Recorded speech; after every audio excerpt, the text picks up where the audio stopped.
సంపూర్ణంగా ముట్టుకోతండి, ముట్టి స్వస్థపరచు.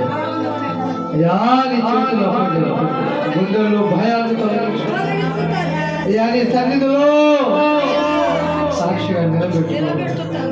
నీ చేతిలో ఒక్కొక్కరిని పతని కానీ నీ చేతుల్లో సమస్తమునైనా నీ నామానికి మహిమ,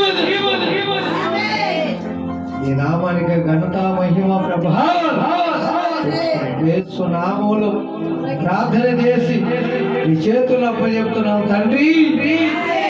ఆమేన్. శ్యామని దేవుడు ముట్టి స్వస్థపరిచి 10 విధమైన సైతానిక క్రియలను యేసు నామములో తొలగించి మీ రక్తం ఆయన రక్తంతో కడిగి పరిశుద్ధపరిచి సాక్షిగా నిలబెట్టుకున్న దేవుడికి గట్టిగా చేతులు పైకైతే స్తోత్రం చేద్దాం.